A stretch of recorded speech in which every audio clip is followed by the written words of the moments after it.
Bonjour chers amis, comment allez-vous? C'est Pascal Tréfingui avec vous pour une nouvelle matinale de Rio de Janeiro.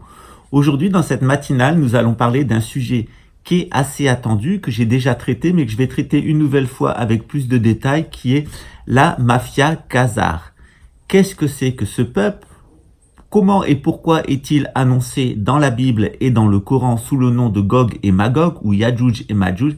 Et pourquoi ce peuple nous préoccupe à notre époque?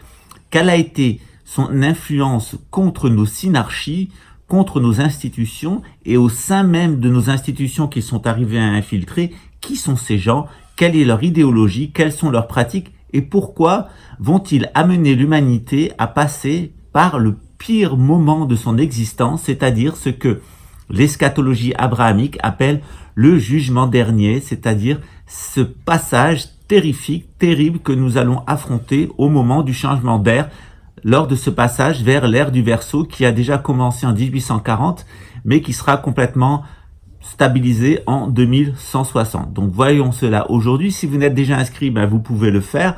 Si vous aimez, vous pouvez liker. Et si vous n'aimez pas, c'est votre droit. Mais si vous dislikez, vous l'assumerez. Vous serez catalogué comme sympathisant du nouvel ordre mondial. Et je vous enverrai mes 3 amis qui sont Gonzague de Mortecorne, un terrible homosexuel pervers d'origine khazare, venu tout droit de son Autriche-Hongrie natal. Je vous enverrai le père François Régis, un pervers pédophile dans la lignée droite de ceux qu'a produit notre chère Église catholique, elle-même bien infiltrée par la khazarie, la mafia khazare.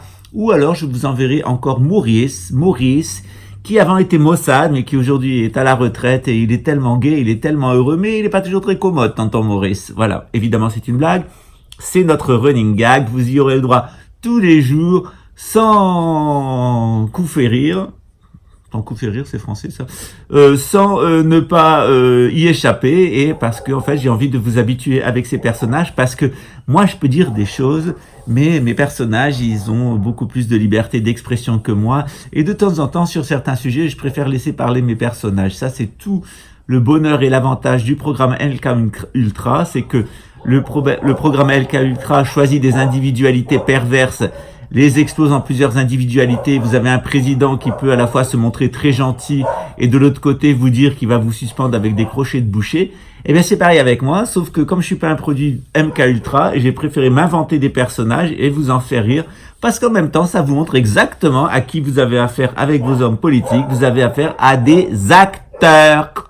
Lorsque l'on commence à s'interroger sur l'eschatologie islamique et l'eschatologie chrétienne et juive, on tombe tout de suite sur un peuple qui est incontournable, qui est Gog de Magog dans la Bible et Yadjouj et Madjouj dans le Coran, ou en tout cas dans la tradition islamique. De qui s'agit-il et quelle est l'influence de ce peuple à notre époque? Alors figurez-vous que j'en ai fait toute une partie de ce livre. La couverture a changé, qui s'appelle Le Grand Retour des Sciences de l'Âme, qui s'appelle maintenant La Psychologie selon la Synagogue de Satan et l'Église de Dieu. Donc vous en avez 2 versions, une version normale, courante, bon marché, puis une version avec donation qui vous permet de soutenir nos projets.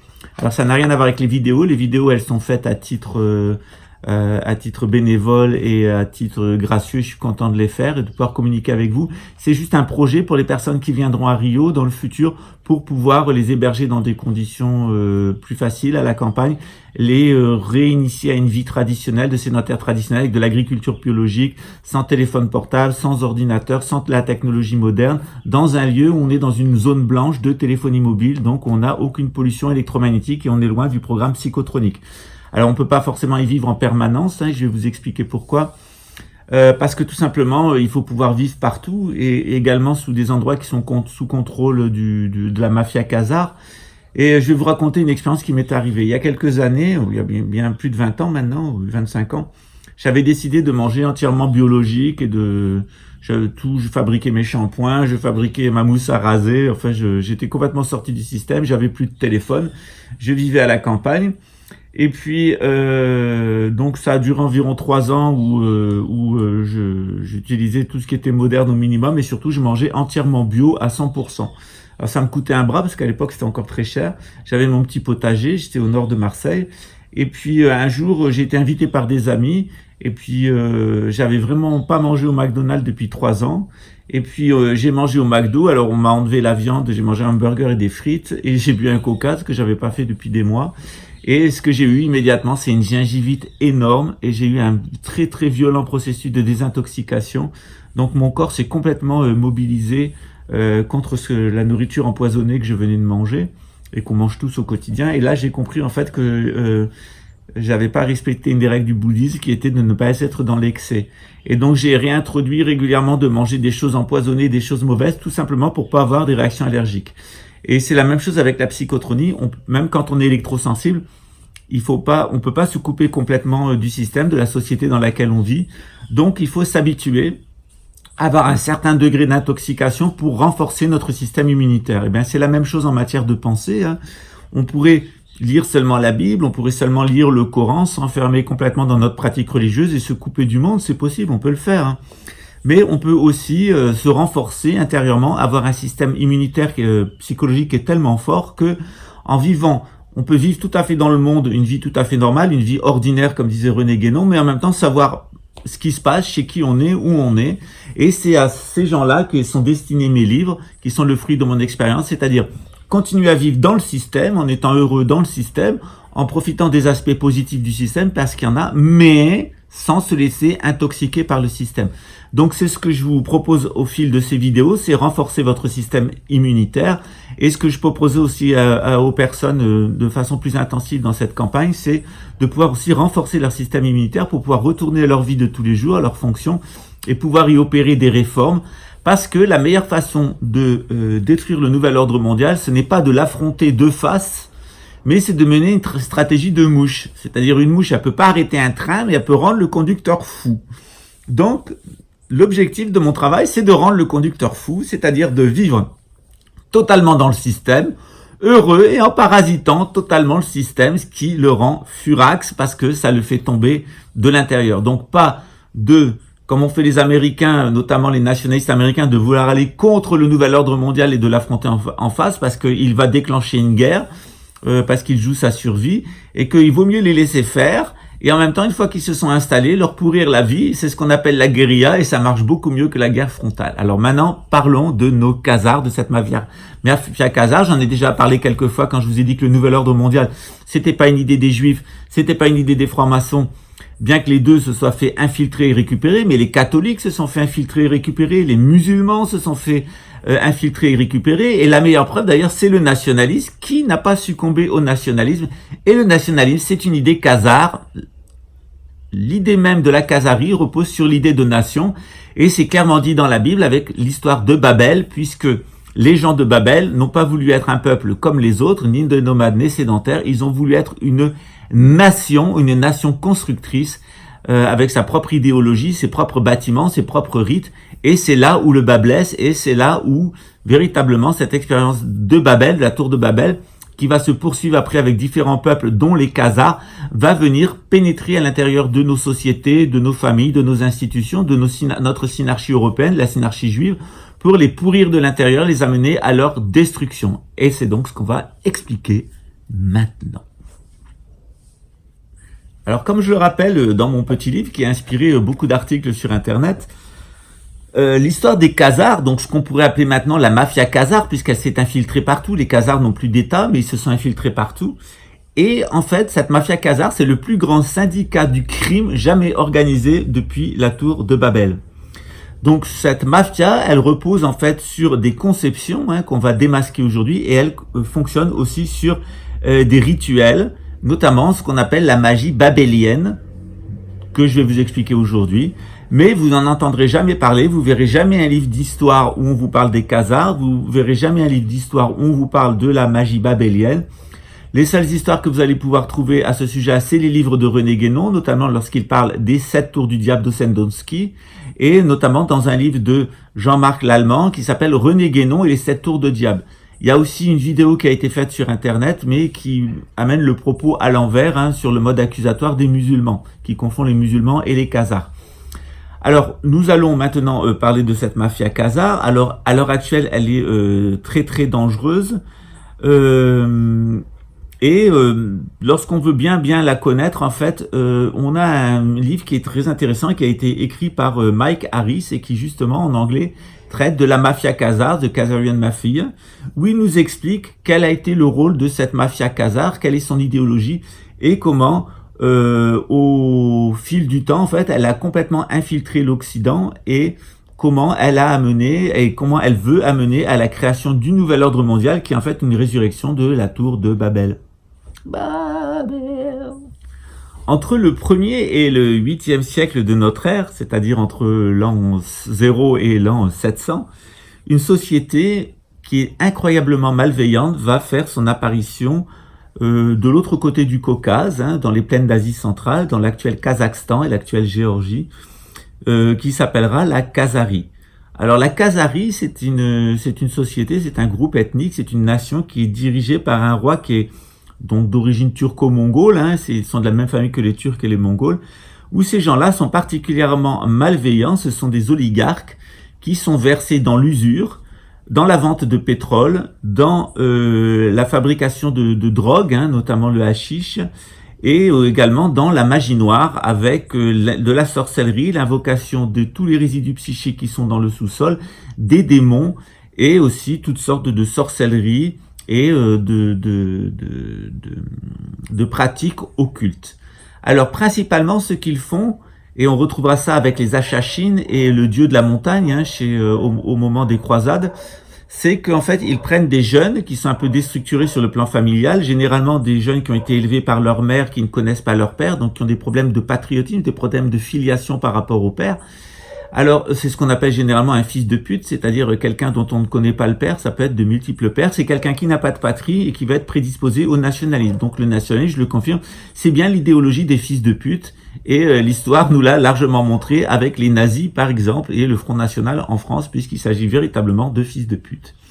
Ou putain, plus exactement de fils de la putain républicaine qui s'appelle Marianne et de son petit bâtard, qui apparaît sur le tableau de la Croix et qui est l'image que la République française se donne d'elle-même depuis 200 ans.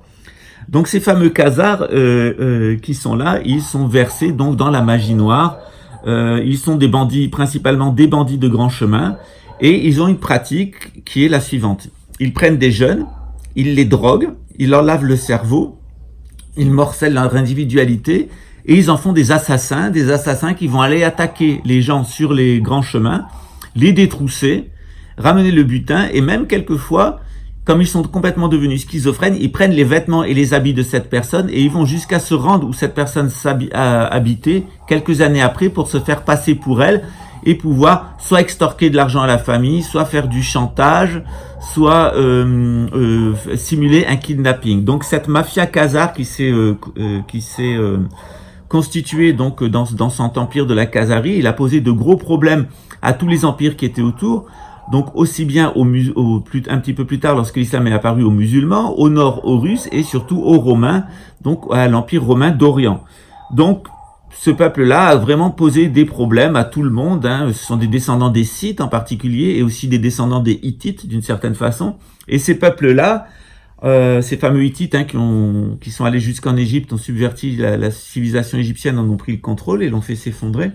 Donc ces fameux peuples de Khazars, ils énervent tout le monde. C'est une nation belliqueuse, menteuse, voleuse, droguée, criminelle qui pullule jusqu'en l'an 800. Et en l'an 800, elle a atteint un tel pouvoir qu'elle s'est constituée un véritable petit royaume qui emmerde tout le monde autour. Alors l'islam vient de se constituer, et en l'an 800, les musulmans, conjointement avec les chrétiens du Saint-Empire romain d'Orient et l'Empire russe qui est en train de se constituer, donnent un ultimatum aux Khazars où ils se civilisent, ou alors il y aura une coalition intersynarque, donc entre la synarchie arabe, la synarchie russe et la synarchie chrétienne d'Orient, pour venir les exterminer. Alors ce qui va se passer, c'est que le roi de Khazarie va faire venir, va comprendre tout à fait les emmerdements dans lesquels il est. Il a au sud des musulmans, il a au nord des chrétiens, et il a à son ouest des chrétiens, et à son est, il a des indo-bouddhistes, des bouddhistes et des hindous.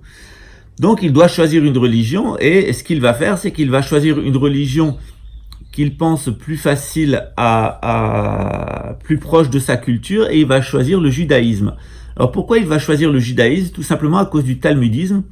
Il faut savoir que lorsque les Juifs ont été déportés à Babylone, ils sont revenus en Judée avec une écriture ils avaient oublié leur écriture, ils ont dû utiliser le syriaque, qui est devenu l'hébreu, pour écrire leurs textes. Les textes ont été écrits à ce moment-là, au moment du retour.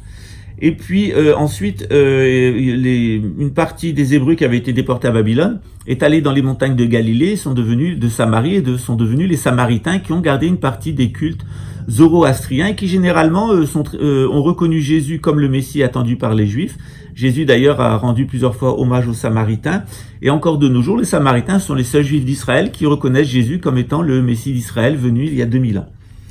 Donc ils vont adopter le talmudisme. Pourquoi? Parce que dans le talmudisme qui s'est constitué à cette époque-là, il y a beaucoup de choses qui sont communes avec leur culture. Par exemple, les abus sexuels sur les enfants, l'usure, etc. Donc, alors que tout ça est interdit chez les chrétiens et chez les musulmans, ils trouvent dans l'interprétation talmudiste des choses qui sont énormément en accord avec leur culture et qui rappellent la civilisation babylonienne. Donc ils vont se convertir au talmudisme, le talmudisme du Talmud, alors que maintenant, vous lisez le Talmud, vous allez être choqué, puisqu'on vous dit que les gens qui ne sont pas juifs, en tout cas talmudistes, ne sont pas des êtres humains, qu'on peut les déporter, les réduire en esclavage, leur mentir, les voler, les tuer sans aucun problème, puisque ce sont des animaux. On vous dit à partir de quel âge vous pouvez abuser sexuellement des petites filles. Bon, enfin, il y a toutes sortes de choses qui sont absolument épouvantables dans le Talmud, puisqu'il s'agit d'interprétations humaines qui ont été écrites par des rabbins après la destruction du temple de Jérusalem et la déportation des Lévites. Donc, tandis que les Lévites ont été déportés, et les prêtres ont été déportés vers Rome, eh bien, il y a une exégèse qui est faite par d'autres survivants, par des rabbins qui ne sont pas des Lévites, qui vont créer le talmudisme. Alors, dans le Talmud, il y a des choses qui sont très bien, qui sont merveilleuses, il y a de très très belles choses dans le Talmud, il ne faut pas tout rejeter, mais il y a des choses qui sont un petit peu choquantes parce que c'est justement héritier de cette mentalité babylonienne, et avec cette association entre le talmudisme juif et anciennement juif et les Khazars, en fait, les horreurs vont s'accumuler et on va avoir une constitution à l'ouest de l'Europe d'une forme de judaïsme particulièrement sulfureux qui va donner donc la tradition ashkénaze, la tradition des Juifs d'Europe de l'Est. Si elle a évolué au cours de temps et il y a eu une spiritualité ashkénaze avec une amitié envers Dieu, il y a de très très beaux textes et on est dans vraiment une très très belle tradition qui est revenue à ses sources spirituelles, il y a quand même une partie du talmudisme qui est complètement pourrie et qui va influencer l'Europe de l'Est, mais pas seulement, qui va aussi influencer toute l'Europe et qui ensuite va s'exporter vers la Russie, puisque la prise de pouvoir par les bolcheviks en Russie et la destruction de l'empire chrétien russe, c'est avant tout un coup d'État khazar. Et ce coup d'État khazar, j'en parlerai un petit peu plus loin, mais pour le moment, je vais vous parler de ce qui passe avec la Khazarie. Donc du 8e au 13e siècle, la Khazarie, elle s'est un peu civilisée, elle est rentrée un peu dans les rangs, mais il y a toujours, en tout cas en ce qui concerne le peuple de Khazarie, qui très sincèrement est allé vers le judaïsme, vers le talmudisme, et a commencé à développer sa propre tradition, excusez-moi, juive. Mais il y a une élite qui, chez les Khazars, a continué à rester pourrie, à être attachée au rite de Babel, c'est-à-dire principalement de droguer les gens, l'usage de la drogue, le sacrifice d'enfants, manger le cœur des enfants, les violer, les abuser, les tuer, manger leur cœur, boire leur sang, jeter des enfants dans le feu. Tous ces rites, ils sont restés de façon occulte chez les Khazars. Donc, la super intelligentsia, alors que le peuple khazar s'est converti au judaïsme et est même devenu authentiquement juif dans ses pratiques, il y a une très belle tradition juive en Europe de l'Est. Elle était là en Pologne, elle était en Allemagne et sont des amis de Dieu. Et il y a de très grands maîtres spirituels de ce judaïsme-là et il faut leur rendre hommage, notamment de très grands maîtres kabbalistes. Par contre, à la tête de ce groupe-là, il y a toujours eu des gens qui sont restés fidèles à la Khazarie, qui sont des descendants de la famille royale de la Khazarie et la haute aristocratie. Donc le peuple s'est bien conduit, mais la haute aristocratie a joué un double jeu en continuant à faire tous ces rites de Moloch, tous ces rites de sacrifice d'enfants, de pédophilie, de crimes de sang, d'usure, de sorcellerie et d'usage des drogues et d'assassinat. Alors évidemment les Russes, les chrétiens et les musulmans, le ton a monté au cours des siècles, puisqu'on s'est aperçu que si le peuple se comportait bien khazar, cette haute aristocratie, elle était complètement pourrie et elle menait des attaques avec des agents. Ils avaient un réseau de renseignements et ils allaient attaquer déjà de l'intérieur le Saint-Empire romain d'Orient, l'islam de Bagdad et la civilisation russe. et ils en avaient même à travers toute l'Europe jusqu'en France, eh bien, les musulmans, les chrétiens ont décidé de détruire la Khazarie. C'est ce qu'ils ont fait, ils sont rentrés en Khazarie, ils ont assassiné la plus grande partie des gens de l'aristocratie et du clergé khazar, et il y a eu une grande migration du peuple khazar vers la Pologne, où les Polonais ont cru qu'ils étaient, les ont bien reçus en croyant qu'ils étaient des Juifs, et les ont protégés. Ils sont allés aussi vers la Russie, où ils se sont installés, et puis il y a une partie qui est allée vers le Portugal, c'est-à-dire la très haute aristocratie, ou pseudo-aristocratie satanique des Khazars, elle est allée vers le Portugal, elle s'est unie avec la noblesse portugaise, et ils sont arrivés en disant, donc on est après la Reconquista, hein, on est après le fait que les Juifs aient été chassés d'Afrique du Nord. Donc lorsque cette haute aristocratie khazare, elle est arrivée au Portugal, elle a trouvé un petit pays, le plus petit pays d'Europe, mais qui était très riche. Les Templiers avaient disparu, donc il y avait un marché qui était à prendre, qui était le marché de la banque, et elle est arrivée comme juive, elle s'est convertie au christianisme et elle a infiltré l'aristocratie portugaise et elle va prendre le contrôle du Portugal par l'usure. Au bout de 100 ans, ils ont tellement endetté la noblesse portugaise qu'ils vont la pousser à la colonisation.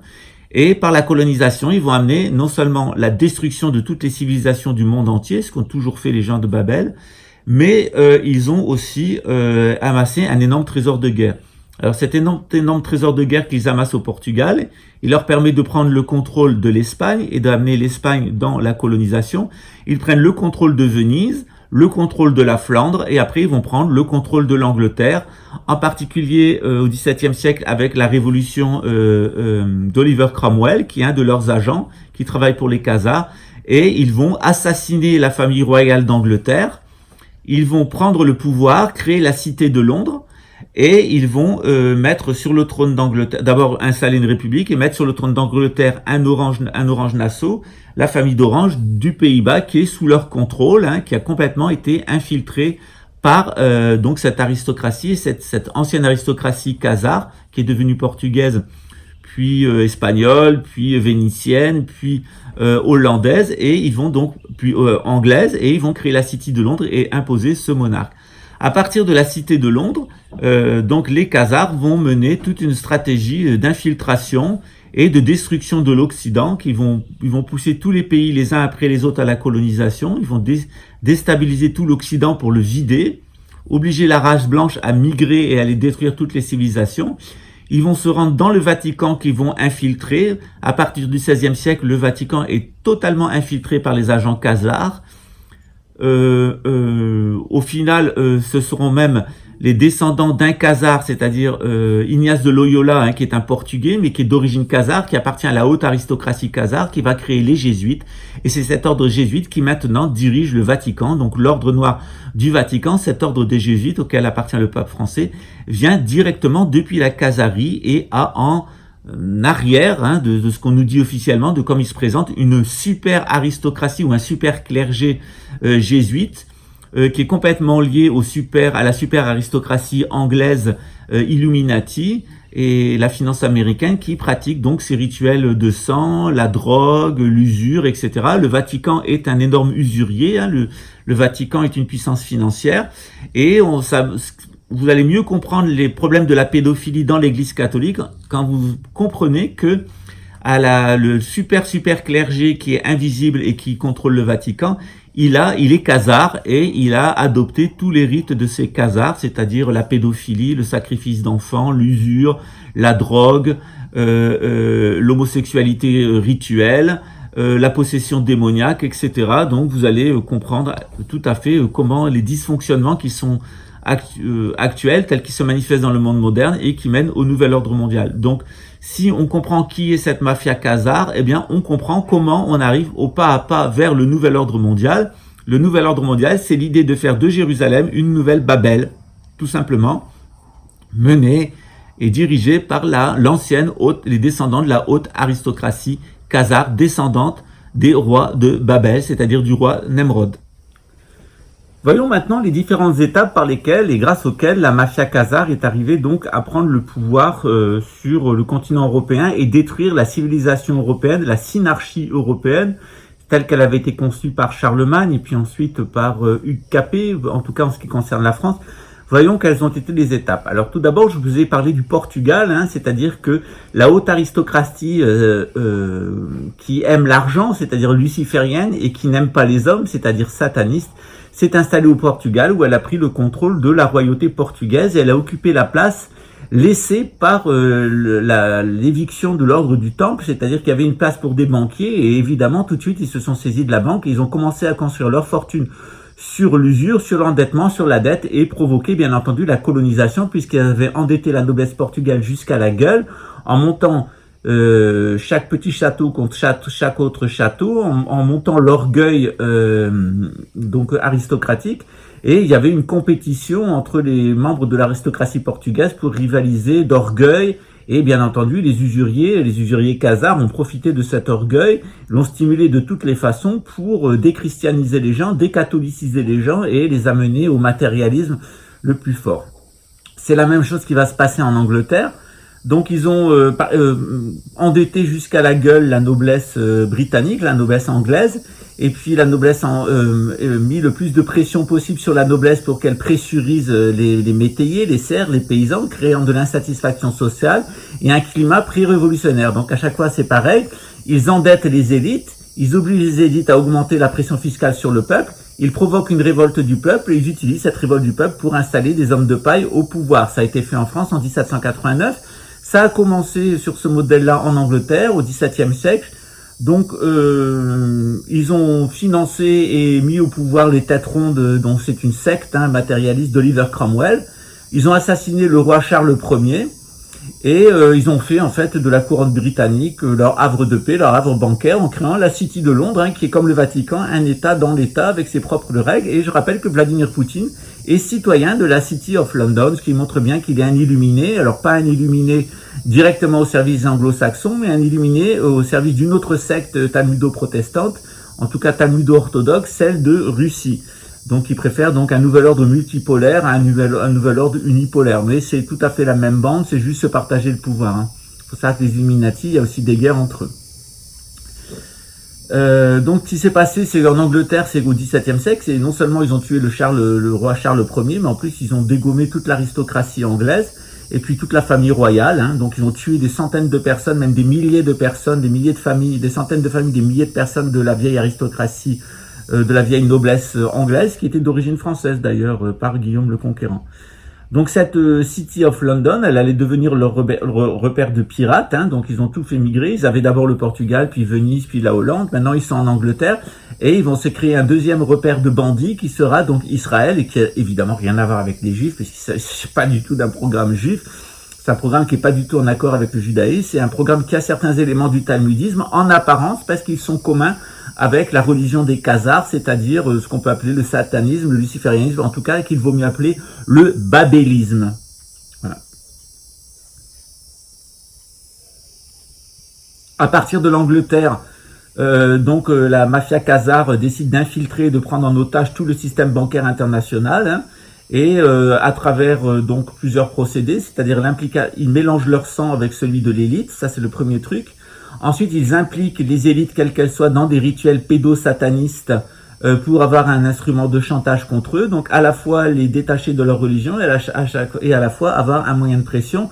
Donc, les élites, bien sûr qu'elles sont pédocriminelles, elles ne le sont pas par vocation, elles le sont devenues sous l'influence des Khazars. Et aussi, pour eux, c'est un moyen de pression, rien de mieux. Et c'est ce qu'a fait longtemps la CIA, le FBI, le MI6 et les services de renseignement français, le KGB, c'est de coincer des décideurs dans des affaires sexuelles et ensuite de les faire chanter pour en faire leurs agents. Donc ça, c'est un système assez classique qu'on retrouve dans le monde entier. Alors cette mafia khazare, cette mafia d'escrocs en fait qui rend un culte à Baal, à Moloch, au dieu de Babel, elle va avoir une famille qui va jouer un rôle très important pour elle au niveau financier, qui est la famille Rothschild. Alors les Rothschild, dont le fondateur de la lignée, c'est Mayer Amschel Rothschild, qui est né en 1744 et mort en 1912, qui était une fripouille qui a fait sa fortune par la magouille boursière, la spéculation, la violation du secret de la correspondance, c'était sa spécialité. Donc à la fois violer le secret de la correspondance pour avoir des informations, à la fois faire circuler des fausses informations. C'est comme ça que les Rothschild ont bâti leur fortune, sur le mensonge et l'escroquerie. C'est une famille d'escrocs, de menteurs, de voleurs et d'assassins. D'ailleurs, ces Rothschild, ils ont financé Donc tout ce qui s'est passé par la suite. Hein. Donc je rappelle qu'au XVIIe siècle, la famille royale, donc ça commence au Portugal, au XIVe siècle, où ils commencent à assassiner et à prendre l'identité de l'aristocratie portugaise.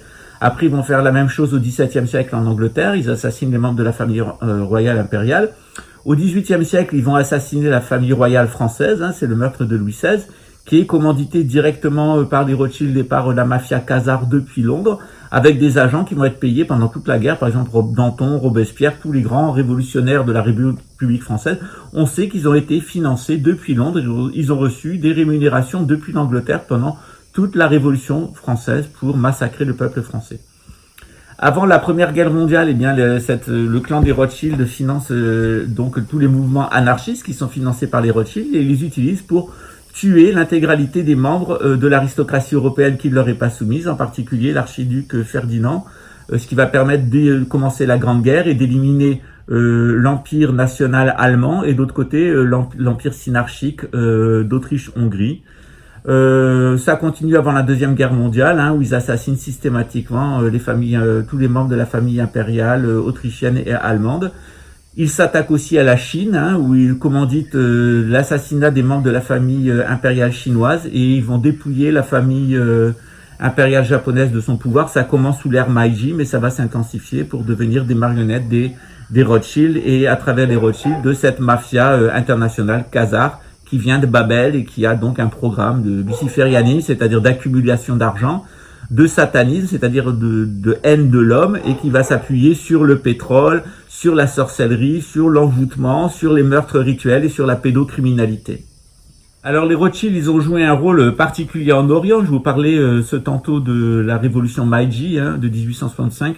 Donc cette révolution Meiji, elle est là pour mettre la famille impériale japonaise sous contrôle et mettre le Japon sous contrôle, hein, le faire rentrer dans la danse nationaliste. Et d'ailleurs, le nationalisme japonais à peu près à cette époque-là, ça c'est assez bien connu. J'ai fait un livre sur la question, notamment sur Morihei Tanaka, où j'explique en fait le contexte général puisque je traitais du Reiki et de son apparition au sein de la famille impériale japonaise pour lutter contre l'influence des Rothschild. Donc, à l'origine, le Reiki, il a été conçu pour contrer, d'un point de vue traditionnel, l'influence des Rothschild, l'influence des Khazars au sein de la marine japonaise et plus généralement de l'aristocratie japonaise, en particulier de la famille impériale, puisque ça a été créé par la famille impériale japonaise.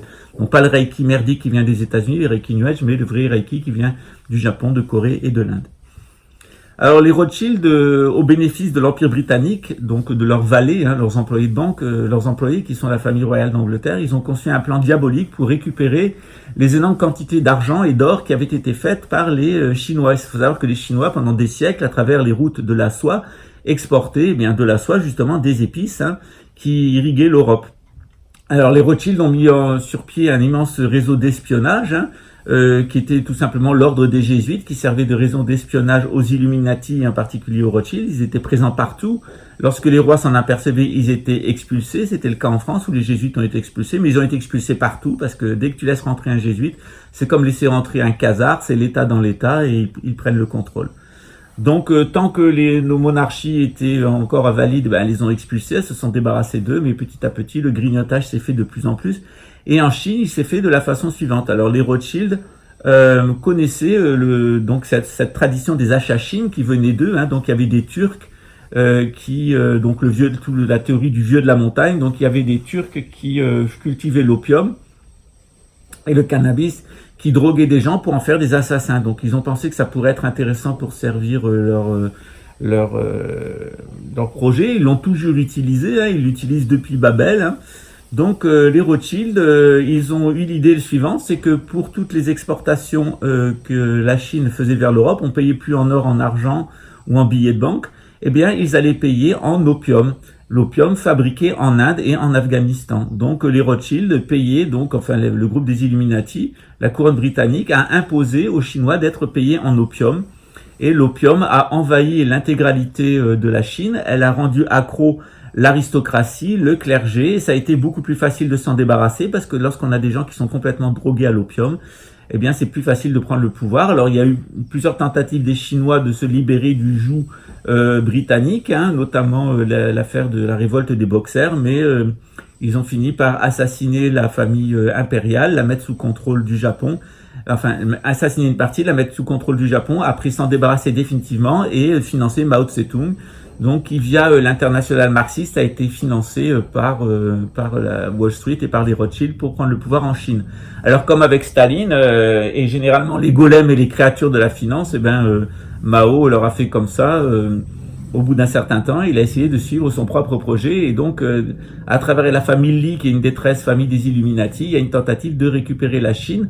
Alors la Chine, pour l'instant, elle est le plus gros morceau de résistance au nouvel ordre mondial, tout comme à un moment l'URSS était le plus gros morceau de résistance au nouvel ordre mondial, mais ils sont quand même dans le nouvel ordre mondial, mais à un niveau inférieur que la couronne britannique. Généralement, on peut dire que ces Illuminati, ils ont gagné de l'argent avec le commerce d'esclaves dans les colonies, la colonisation, qui a pillé tout l'or, le commerce d'esclaves, et ensuite le commerce de drogue, et ensuite évidemment le commerce de l'argent, puisqu'ils ont assis leur pouvoir sur les dettes qu'ils ont vendues aux États-nations, qui ont fait du monde entier une colonie des Illuminati, donc de ces khazars, de la mafia khazare. Alors, comme les Rothschild et généralement les khazars ne voulaient pas être démasqués par les juifs, ce qu'ils ont fait, c'est prendre le contrôle du judaïsme. Donc, comme n'importe quelle personne qui connaît bien le judaïsme pouvait les démasquer, en fait, leur idée, ça a été en fait de prendre le contrôle du monde juif. Alors, ils ont pris le contrôle du monde juif en jouant sur la question du sionisme, du retour à Israël, l'Alia.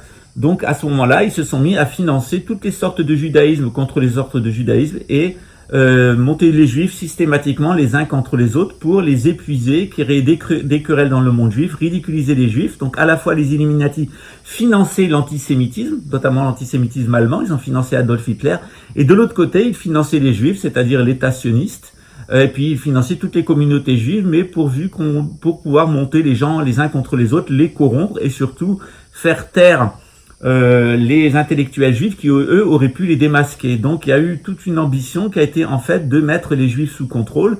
Et ça a été fait avec différents moyens, notamment les Bnei Brit, qui est une association qui a été créée par des socialistes, par des agents de l'international, et qui visait donc à mettre le monde juif sous contrôle mental et les détacher du judaïsme, les intégrer dans le talmudisme babylonien, le pseudo-talmudisme babylonien, en tout cas la religion des Khazars, et de là les utiliser pour construire le nouvel ordre mondial. En même temps, c'était pratique puisqu'on pouvait toujours accuser les juifs, et on jouait sur le vieil antisémitisme chrétien qui a toujours accusé les juifs d'être responsables de la mort de Jésus. Alors, il faut savoir que dès le début de l'Allemagne nazie, dès le début de 1933, il y a l'accord de transfert, c'est-à-dire que la couronne britannique fait la proposition suivante à Hitler. Les juifs qui veulent partir en Palestine, ils laissent leurs biens aux Allemands et la couronne britannique rembourse ces juifs qui sont installés en Palestine. Alors il faut savoir que les juifs qui veulent pas, ils sont inquiétés en Allemagne. Ça commence dès 1933, ça va s'intensifier de plus en plus. Dès 1933, il y a 200 000 juifs qui sont incarcérés dans des camps de travail. Et puis on provoque leur mort par la faim, la maladie, le scorbut. Et puis après, pendant la Deuxième Guerre mondiale, là on passe à l'étape supérieure. Donc d'abord ils essayent de les gazer avec des camions diesel, et puis ensuite avec du chlore, c'est-à-dire le fameux cyclone, où les personnes rentrent dans des salles. On leur dit qu'on va leur faire prendre des douches, et au lieu de sortir de l'eau, ils sortent du gaz, ils sortent du chlore, et les personnes sont gazées. Alors, pour les personnes qui sont négationnistes, moi je ne sais pas exactement le nombre de personnes qui a été gazées, j'ai pas le chiffre en tête.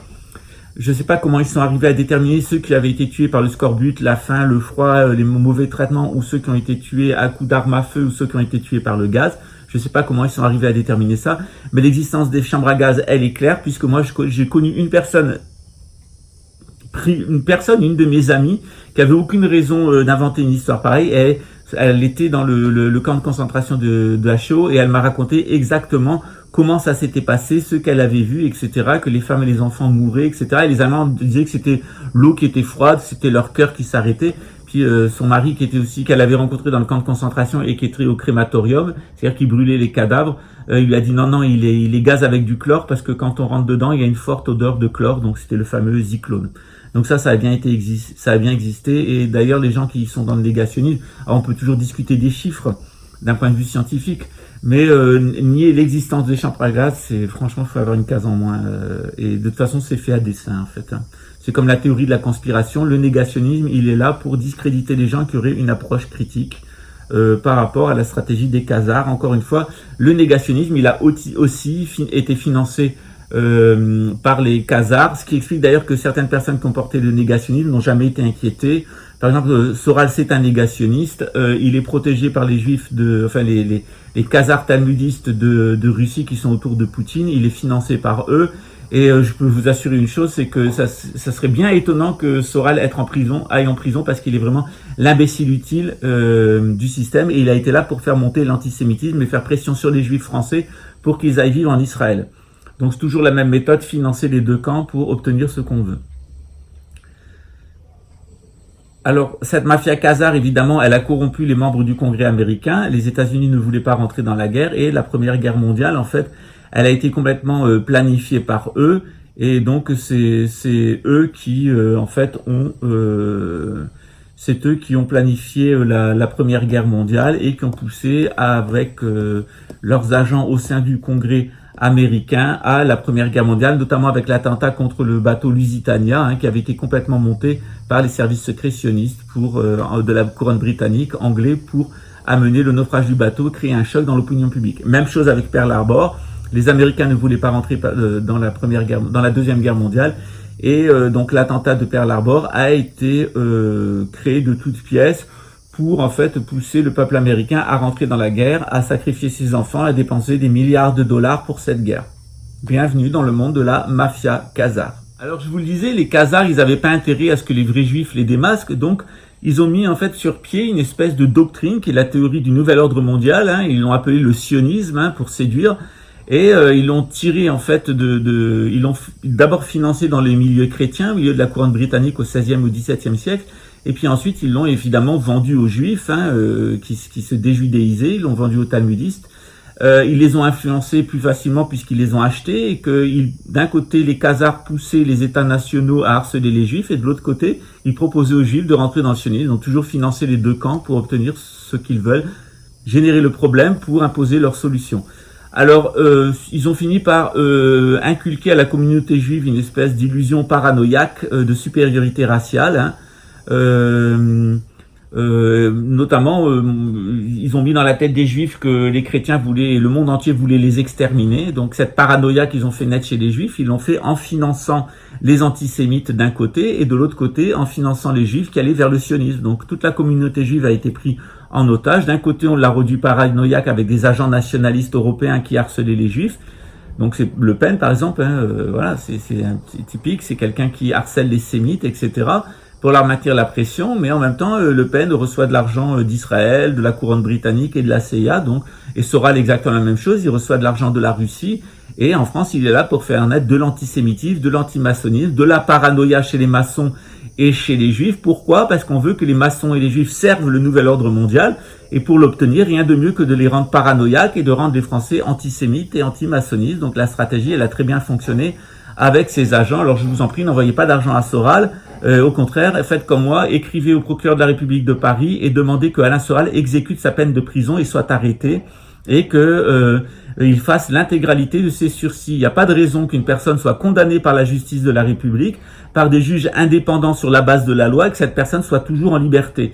Donc faites pression pour faire sauter les protections dont bénéficie Alain Soral dans le système. Il a rendu les juifs et les francs-maçons paranoïaques, il a rendu les Français antisémite de nouveau et anti-maçonnique, il a complètement servi le système, donc il ne faut pas faire de cadeau à Alain Soral, c'est un agent du système, et il faut au contraire faire pression sur la République pour qu'il exécute ses peines et qu'il aille en prison. Je pense que ça lui fera les pieds. Moi j'ai passé 4 ans en prison, il peut quand même, avec tout ce qu'il a fait, alors que j'étais innocent, il peut quand même lui passer 1 an en prison pour tout ce qu'il a fait. D'ailleurs il ne passera pas 1 an en prison, peut-être il en passera 8, tout au plus, et en plus il le fera dans un quartier protégé, un quartier VIP, et ça lui permettrait de montrer qu'il est un véritable résistant, parce que quand on est un résistant, généralement on fait comme Mandela et d'autres, eh bien on va en prison, et Alain Soral n'a certainement pas les couilles pour aller en prison, parce qu'Alain Soral c'est un homosexuel toxicomane, paranoïaque et schizophrène, qu'on a payé, qu'on a utilisé pour rendre les Juifs et les francs-maçons de France paranoïaques et pour rendre les Français antisémites et anti-maçonnistes. Ça a très bien fonctionné. Bravo à Égalité et Réconciliation. C'est exactement le contraire qui a été obtenu. C'est l'inégalité totale avec cette espèce de paranoïa des deux côtés et la haine de tout le monde contre tout le monde. Donc bravo. Toujours pareil avec le nouvel ordre mondial. L'ONU est là pour faire la guerre. L'OMS est là pour vous empoisonner votre santé. Le FMI est là pour endetter les États et leur permettre de ne jamais s'émanciper. Et Égalité et Réconciliation était là pour amener de la violence sociale et la haine des Français les uns contre les autres. Toujours pareil avec les satanistes, une chose et son contraire.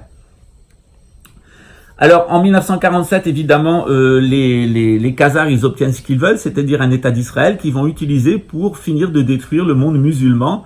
Donc, ils ont financé les partis socialistes. Les partis nationalistes arabes sont financés par la couronne britannique, puis ensuite par l'Allemagne nazie, puis par l'Union soviétique, et maintenant directement par le Mossad et la CIA. Donc, c'est une comédie. Le Hamas et le Fatah al-Islam n'ont aucun intérêt à avoir un État palestinien. Au contraire, ça leur apporte beaucoup plus d'argent et ça maintient beaucoup plus leur pouvoir, la situation actuelle. Et tout ceci est évidemment une comédie montée par les Khazars. Alors, ce qui va se passer maintenant est encore plus inquiétant, puisque ce qu'on nous dit maintenant, c'est qu'il y aurait un chantage mondial qui serait mené par les Khazars, puisque il y a du matériel nucléaire qui aurait été volé, je vais vous expliquer comment, et qui aurait été placé dans les ambassades d'Israël afin d'exercer un chantage à l'explosion atomique sur tous les pays du monde. Il y a un élément souvent on ne sait pas sur les attentats du 11 septembre, c'est-à-dire non seulement il y a cette tour qui avait été louée par Silverstein et assurée à 2 fois sa valeur de reconstruction, donc il y a des gens, des sionistes qui ont... Silverstein, c'est un américano-israélien, binational, il a gagné des milliards de dollars sur la mort des 3300 personnes qui sont mortes dans les tours.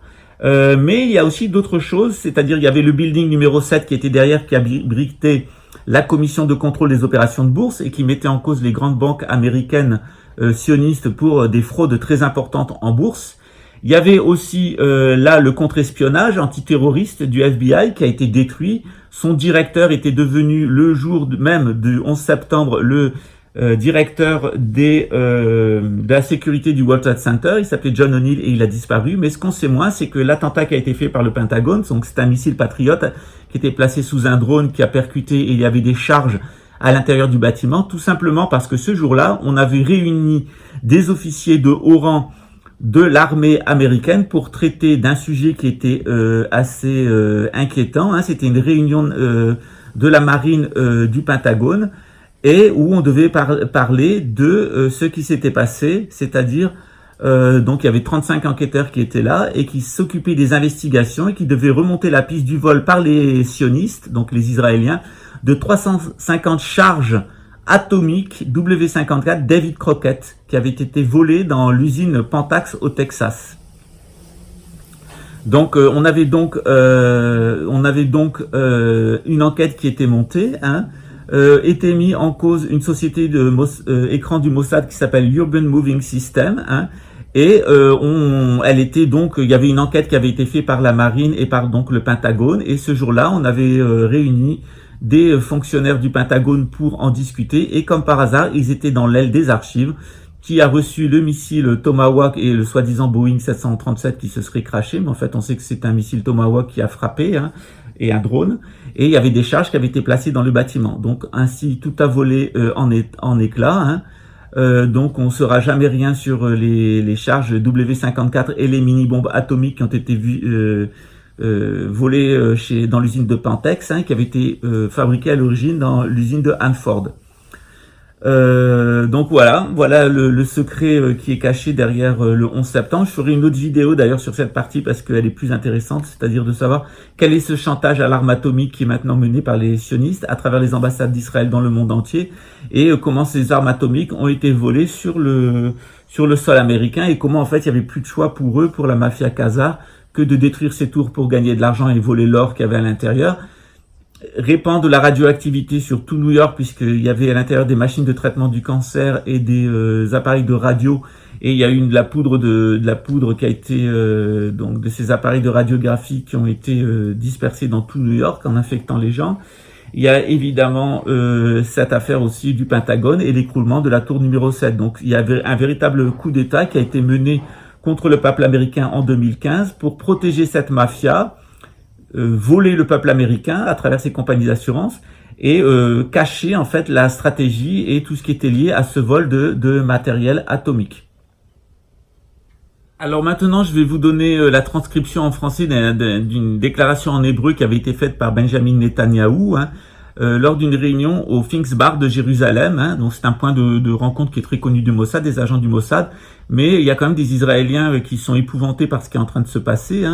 Il y a aussi 6 généraux israéliens qui avaient pris position contre la politique d'Israël, qui ont tout à fait compris en fait ce qui était en train de faire la mafia khazare avec les Juifs, la façon dont ils avaient été manipulés.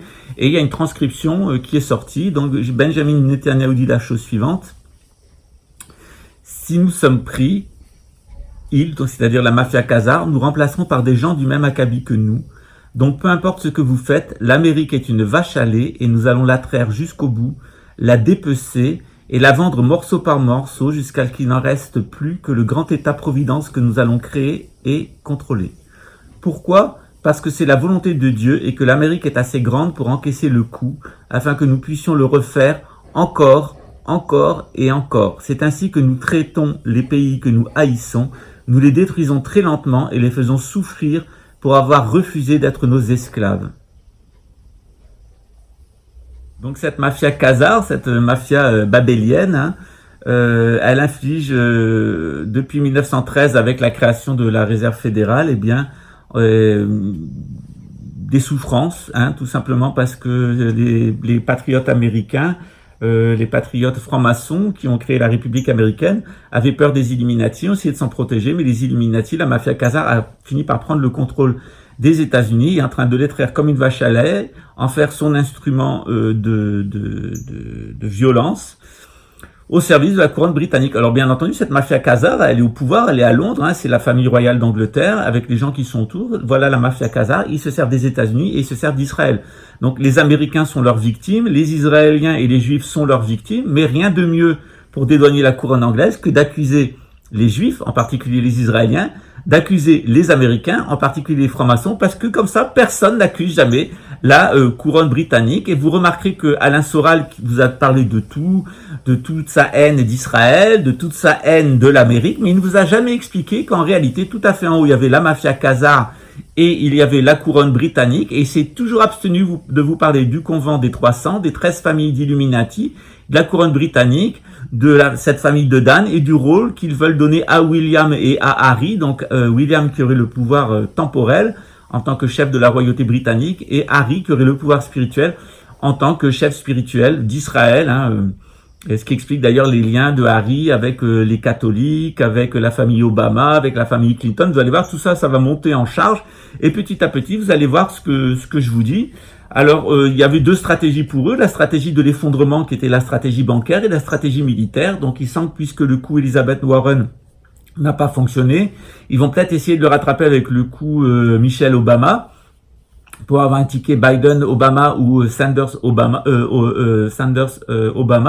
On va voir. En tout cas, le coup Elizabeth Warren qui était annoncé à Bank of America, il a raté. Ils ont de toute façon toujours un programme de substitution. Et on s'oriente maintenant vers le programme militaire, celui de Denver Airport, qui est encore pire, puisqu'il ne s'agit pas d'imposer le gouvernement mondial par l'effondrement boursier et par les virus, etc., mais de l'imposer par une 3e guerre mondiale dans laquelle serait impliquée la Russie et les fanatiques sionistes de Russie avec leur idée de monde multipolaire. Bienvenue chez les fous, bienvenue dans le monde de la mafia khazare, à laquelle appartient Vladimir Poutine. C'est pour ça que cette vidéo sera suivie évidemment sur la vidéo tant attendue sur Vladimir Poutine, qui avait déjà été un petit peu préparée, mais on a quand même décidé de la remodifier parce que maintenant que tout a été préparé, qu'on vous a tout dit sur la mafia khazare, sur l'antisynarchie, etc., tout est bien préparé. Donc maintenant, on va pouvoir vous présenter mieux Vladimir Poutine et vous allez comprendre pourquoi Alain Soral a été soutenu par le FSB russe, par Dugin, et comment, avec la complicité du cher Imran Hossein, ils ont essayé de faire rentrer les musulmans de France et les nationalistes français dans le programme de nouvel ordre mondial multipolaire de la Russie. Bienvenue chez les escrocs, bienvenue chez les imposteurs, bienvenue chez les criminels auxquels appartient Alain Soral et Vladimir Poutine. Bienvenue dans la mafia khazare. Et il y aurait beaucoup à dire sur Alain Soral, notamment son côté, le côté de sa mère, les deux Soral, qui appartiennent à la noblesse française, mais une noblesse qui est d'origine juive et comme par hasard qui a des liens avec l'Europe de l'Est et avec donc le monde khazare et la Khazarie. On retrouve toujours les mêmes, toujours. Et ça n'a rien à voir avec les juifs, ça a tout à voir avec les Khazars. Ciao, à bientôt, à demain.